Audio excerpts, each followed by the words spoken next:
In this video, I want to suggest an answer to the non-identity problem. The answer? But what's the question?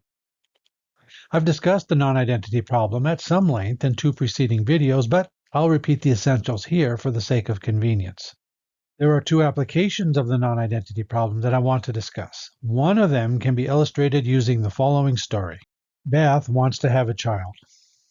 She goes to a doctor and discovers that she has a virus. This virus will interfere with the development of the fetus's optic nerve, leaving the child blind. But if Beth waits 2 months, the virus will run its course and she can conceive a child that will not be subject to the effects of the virus. Most people, when presented with this case, have a strong intuition that Beth acts wrongly if she chooses option 1. And yet, we can't identify anybody wronged by her choice. There's no victim. The blind baby, who we'll call Pebbles for convenience, gets a life she would not have otherwise had. The baby she would have had by waiting has no right to exist. Beth could have chosen to have no child at all. And society isn't harmed, since a blind person can still become a productive member of society. So option 1 is considered wrong by many, but when we go looking for the sources of this wrongness, it seems pretty hard to find. Now, my answer is that the reason we can't find wrongness when we go searching for it in option 1 is because there's no wrongness there to find. In support of this answer, I want us to imagine that Beth selected option 1. Pebbles is born blind, and at the age of 20, Pebbles is attending a philosophy course in ethics. And the philosophy teacher is telling Pebbles that her mother acted immorally and inappropriately in bringing her, Pebbles, into the world. Now, I can imagine if a student is conceived by rape, holding that the act that conceived her was wrong. The rapist wronged her mother, and the fact that the student exists is an effect of this, what is still a wrongful act. This may be an uncomfortable set of facts, but it would be difficult to deny that they're true. Try to explain to Pebbles why her mother acted wrongly in giving her life. Pebbles asks, "Why? Because I'm blind? Do you think that a blind person doesn't deserve life?" Recall the option of Pebbles being born sighted didn't exist. Pebbles was to exist as a blind person or not exist at all. We can imagine Pebbles telling the philosophy teacher a story that her mother told her. Beth, the mother, told Pebbles, "When I went to see the doctor, I decided that I was going to have a child unless the doctor gave me a good reason not to.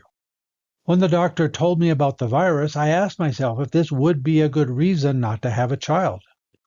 Yes, my child would be born blind. I think that was as hard for me to hear as it would be for any parent to discover that their child would be blind. But I had already committed myself to having that child, and I had to ask myself whether that child being born blind was a good reason to reject that child. I can't reject my child just because my child is blind, toss her aside in favor of a different child that happens to be able to see. So I went ahead with my plans. And now Pebbles, 20 years later, challenges the philosophy teacher to explain why her mother's decision to choose to have her, even though she would be blind, was an immoral act. Worse still, the philosophy teacher is claiming that his position is justified as Pebbles' champion. Not only is the philosophy teacher claiming justification in condemning Beth for choosing to bring Pebbles into the world, the philosophy professor is claiming to speak on behalf of Pebbles. If the professor tells Pebbles, "I hold your mother in moral contempt because of what your mother did to you," well, if Pebbles wants to answer the professor with anger and condemnation, I'm going to side with Pebbles. Pebbles asks the teacher, "What exactly did my mother do to me? She chose to give me life even though I'd be born blind. That's a moral crime. That's an act worthy of contempt. I'm supposed to express moral outrage at her for that?" I hold that there is no wrongdoing here. It's the philosophy teacher who insists that there is a wrongdoing and who is trying to identify that wrongdoing that's making the mistake. I want to note that what I'm arguing for here is Beth's freedom to choose. She's not obligated to have Pebbles. It would also have been within her rights to wait for 2 months and have Rocky instead. It is her choice to make. It's not our choice to make for her on moral grounds. Somebody can object that if I want to hold this position, I need to explain where this intuition comes from, particularly an intuition that's so widely shared. One obvious answer is that people are confusing a choice between a blind person and a sighted person as a choice between a person being either blind or sighted. And clearly it would be wrong to choose that a person be blind if the option that the person be sighted exists. But that option doesn't exist in this case. I would argue that a second source of this intuition is a prejudice against those who are not sighted. Considering the two options, the person making the judgment has a preference that a sighted person exists and that a blind person exists. They seek to impose their preference on Beth and condemn Beth for not producing the person that they want Beth to produce. They conceive of this disapproval as a moral disapproval rather than their own preference, because moral values can be forced on Beth, it's Beth's fault, while personal preferences can't be forced on Beth. Now I would like to turn my attention to a second type of case where the non-identity problem is relevant, and this is the case of competing policy options.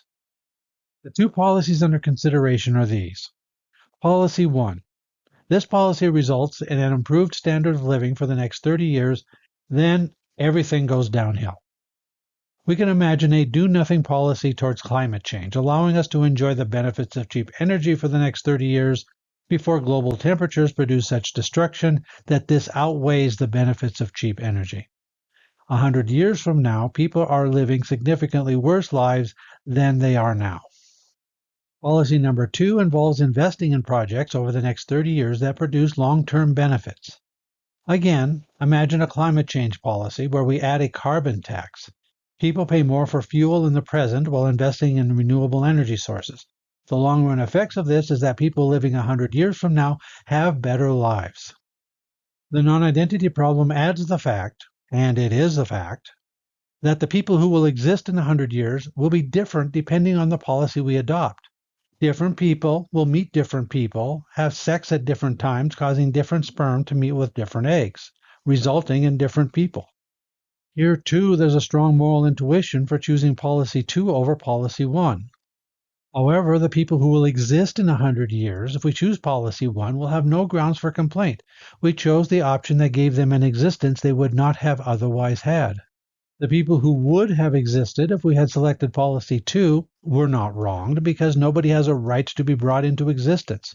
Women have a right to choose when and with whom to conceive a child, and the children not conceived are not wronged by their exercising this choice. But is it true to say that people existing today are not wronged by choosing policy 1? Now, it seems that since policy 1 gives us a better standard of living over the next 30 years, then people living through the next 30 years have no grounds for complaint. However, it's possible that somebody can value something else more than they value a higher standard of living for themselves. Parenting tends to involve sacrifices to one's own standard of living for the sake of having and raising a child. Harming the child in a way that provides the parent with a higher standard of living still harms the parent. Harming future generations in ways that provide people living today with a higher standard of living can still harm and even wrong the people living today. So I'm going to suggest that the people wronged by adopting policy 1 are those people today who care about the quality of life that other people, particularly their direct descendants and the descendants of their friends and family, will be enjoying 100 years from now. Let's look at this option. There are people today who care about the quality of lives that their descendants will live. Given the options, they would choose to have their great-grandchildren enjoy 100 life quality units than to have their great-grandchildren enjoy 60 life quality units. This preference is what is called a de dicto preference.